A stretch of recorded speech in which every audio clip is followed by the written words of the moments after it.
Olá, ouvinte, eu sou o professor Afonso. Trago para você a teologia que atribui toda a autoridade divina a Jesus Cristo. Essa teologia desconsidera todas as cartas do apóstolo Paulo e mais da metade do livro do Apocalipse que foi desvendado. Essa teologia é a teologia para o século XXI em diante. Ela se habilita para a reforma de Daniel, que é feita a partir da sétima, oitava de Daniel, que começa justamente no início do século XXI. Por revelação divina, eu desvendei o livro do Apocalipse, as cartas do apóstolo Paulo e o livro de Daniel. Eu sempre costumo dizer que o livro de Daniel tem algo importante, muito importante, mas ele tem um lado mais importante ainda, e bem curioso. Ele diz que nós estamos a 700 anos do fim, e também que o cristianismo vai ressurgir, se preparando para a reconsagração do templo daqui a 350 anos. Essa reconsagração do templo é quando todos os filhos de Deus que estão dispersos, quando eles forem congregados em um só povo. Isso é maravilhoso, isso é maravilhoso. Eu faço uma ressalva, até uma certa alerta, para as pessoas que praticam a mediunidade. A primeira revelação divina que me veio foi no sentido de que Jesus me dissesse que lugar, centro espírito não é lugar para mim, porque realmente a mediunidade ela tem problema, ela traz problema em relação a espíritos maus. Pode haver espírito mau nesses lugares onde se faz a mediunidade. Eu não estou falando que as pessoas que praticam centro espírita, principalmente que a grande maioria não está no centrão, quem está no centrão sabe o que está fazendo. Mas quem está no centrão não sabe o que está fazendo. Está lá para realmente ter a oportunidade de fazer as boas obras pregadas, que o abominável da desolação, que logo mais eu vou dizer quem é, não permite que se faça no meio cristão. Eu defendo a lei de Deus e o Evangelho de Jesus Cristo. Creio que essa causa também seja sua, por isso peço que você deixe um like nesse vídeo, ative o sininho de notificação e que se inscreva no meu canal. Agradeço muito. Como eu disse, no vídeo de hoje a gente traz uma meditação sobre o fato de Paulo se considerar o especialista em salvação. Não é de jeito nenhum. Não é mesmo. O que há nas cartas do apóstolo Paulo aos Romanos, 1º, 2º, aos Coríntios e aos Gálatas é o ato do abominável da desolação. Quem é o abominável da desolação? É um personagem inventado por Nero para adulterar essas cartas que eu falei, mais o livro de Apocalipse. Então, esse personagem, ele tem, segundo Daniel, ele tem o rosto do apóstolo Paulo, o corpo do Império Romano e o espírito do maligno. Então, tudo que está nas cartas de Paulo tem influência desse personagem. Por isso, as cartas de Paulo devem ser retiradas da sua Bíblia, porque elas representam um empecilho para que os seres humanos jamais cheguem ao cristianismo de Jesus Cristo. Eu trago para você hoje Romanos 5,17 para a gente meditar. Eu vou ler o versículo todo, porque ele é muito pequeno, depois eu volto meditando. Romanos 5,17. Se pela transgressão de um só, a morte reinou por meio dele, muito mais aqueles que receberam de Deus a imensa provisão da graça e a dádiva da justiça reinarão em vida, por meio de um único homem, Jesus Cristo. Agora vamos à leitura com a meditação. Eu escrevo essas meditações porque o conteúdo das cartas de Paulo são graves demais. Eu não posso ficar falando livremente, porque em todos esses 2000 anos não teve quem refutasse as cartas de Paulo. Por isso eu faço por escrito, para poder ficar aqui registrado. E também você ter certeza de que o que eu falei, eu pensei antes. Vamos ler o 17. Se pela transgressão de um só, Adão. Então, o comentário é esse. Se pela transgressão de um só, agora vem meus comentários. Pregadores, teólogos e escritores cristãos ortodoxos costumam afirmar que as criancinhas já nascem pretas no inferno, Por isso, não batizo criança.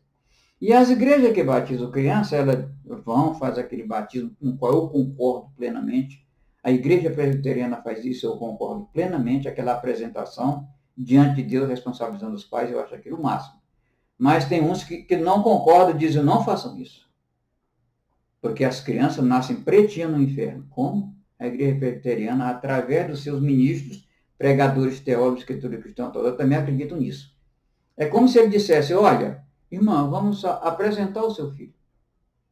Aí faz aquela apresentação linda, maravilhosa, depois entrega a criança à mãe.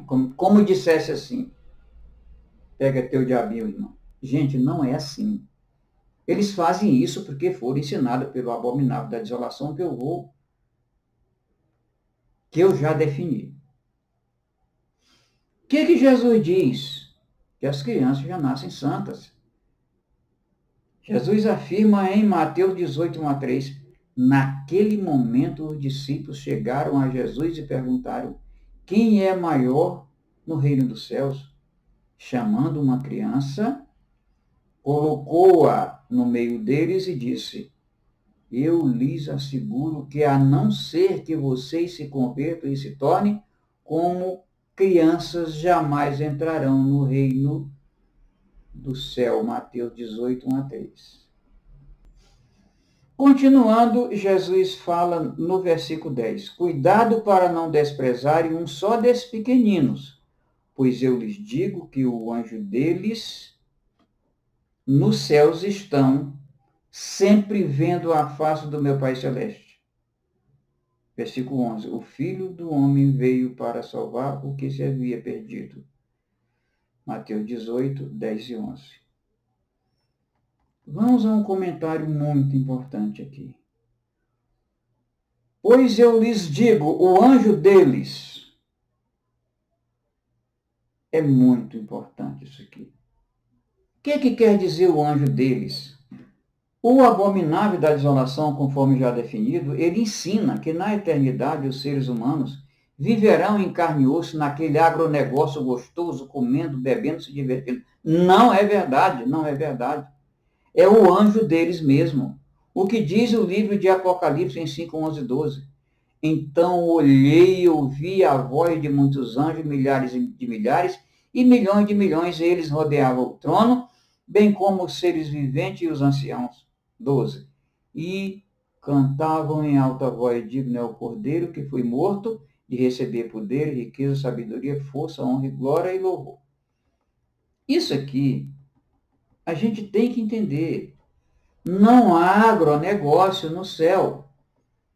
Pregadores, teólogos, escritores cristãos ortodoxos dizem que a ressurreição é da carne, a carne ficou para trás.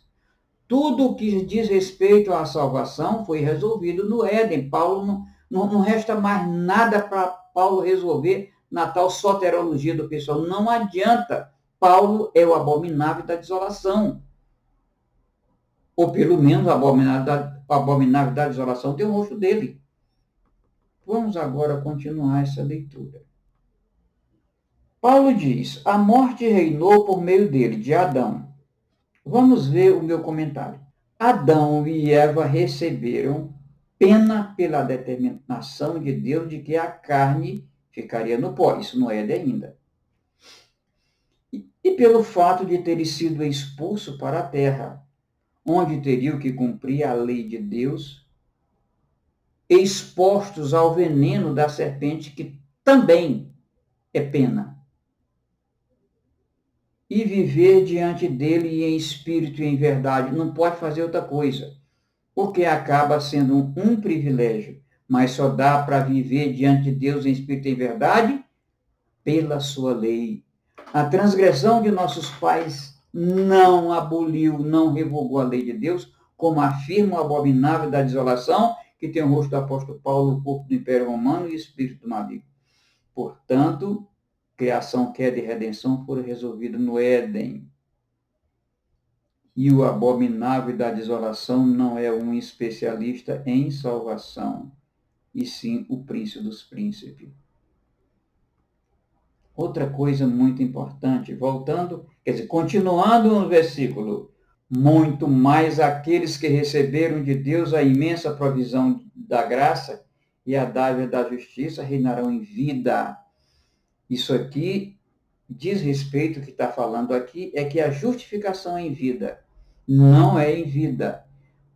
Os justificados em vida são criminosos. Era isso que Nero queria. Meu comentário. A teologia paulina consiste em ensinar que a lei de Deus é fonte e força do pecado, que a lei de Deus é um tutor depravado, que a lei de Deus é fundamento, é o fundamento que conduz à morte, que a justificação é da carne, conforme está escrito, acabei de ler. Em vida, conforme ele diz aqui, mediante fé somente, não do Espírito após a morte, mediante fé e obras. Tiago, Jesus e a Bíblia toda ensinam isso. E que, uma vez livre da lei de Deus e justificados, nos tornamos completamente justos, santos e retos. E que a graça assim alcançada é responsável pela salvação. Terminando o versículo de Paulo, por meio de um único homem, Jesus Cristo. Ou seja, muito mais aqueles que recebem de Deus a imensa provisão da graça e da dádiva da justiça reinarão em vida por meio de um único homem, Jesus Cristo. Não é assim. Não é assim. Criação, queda e redenção se resolveram no Éden, e o abominável da desolação não é um especialista em salvação. Mas não é mesmo. Essa é a razão pela qual eu convido você aqui na capa desse vídeo e de todos da maioria dos meus vídeos, a retirarem as capas do apóstolo Paulo e a parte editada do Apocalipse da sua Bíblia. Agora, é possível que tudo o que eu falo pareça muito confuso, porque nunca te disseram quem é Jesus. O corpo de Jesus Cristo era um corpo humano, embora tenha tido um destino diferente do corpo humano. Ele não ficou no pó. Mas o Espírito de Jesus Cristo foi uma porção do Espírito Santo, a essência de Deus, atribuída a um ser humano, com poder suficiente para nos trazer a graça, a verdade e confirmar a lei, conforme João 17. Quando Jesus foi morto, o Evangelho afirma isso, que ele entregou o seu Espírito ao Pai para voltar a ser um com ele. Por isso dizemos que Jesus está no seio do Pai, indistinguível. A ressurreição de Jesus Cristo não foi uma ressurreição de carne e osso, mas também não ficou no pó. Maria Madalena, a outra Maria e Salomé presenciaram o momento em que um anjo transformou o corpo de Jesus Cristo em uma teofania. Teofania não é matéria nem espírito. É uma forma de comunicação audiovisual com que Deus se comunica com os seres humanos. Então, o que Jesus fez nesses 40 dias, inclusive comendo sem precisar comer, orando a Deus sem precisar orar, dado graças a Deus sem precisar dar, foi para nos mostrar como devemos nos colocar diante de Deus. Mas não foi. Ele aparecia, ele não chegava. Caminhando até que o pé tivesse sujo. Mas ele caminhou sem precisar no caminho de Emaús. Ele aparecia e ele desaparecia. Por isso eu digo para vocês, é teofania. Receba Jesus Cristo como Deus segundo o Evangelho e conforme a sua consciência. Agora eu sempre sou obrigado a convidar você para uma experiência, porque não faz sentido fazer um vídeo e não dizer para você qual é o propósito mais imediato na sua vida. Essa chamada de experiência cristã, porque Jesus diz, e muito antiga, como diz, Jesus afirma que antes de Abraão eu sou. Muito antiga e está registrada em Gênesis 28, 11 a 22. Você, para compreender o Evangelho de Jesus Cristo e se colocar diante de Deus face a face, como fez Jacó, precisa adotar a prática ético-religiosa de falar somente a verdade a todas as pessoas, em todos os contextos. Levar seus problemas, sua ansiedade, seus anseios, sua necessidade a Deus em oração. Estender a Deus ao seu próximo tanto quanto sua mão alcança. Se isso não mudar a sua vida, é porque houve algum problema na aplicação da experiência. Exatamente isso. Eu sei que para mim essa causa é muito importante, como eu disse no início do vídeo. Eu defendo a lei de Deus, o Evangelho de Jesus Cristo. Eu convido você para que possamos reconstruir um cristianismo mais verdadeiro, ético e socialmente responsável. Exatamente como ele foi nos 350 anos iniciais da era cristã. Para isso eu deixo o meu e-mail aqui na descrição do vídeo. Eu agradeço por você ter assistido esse vídeo até aqui e que Deus o abençoe.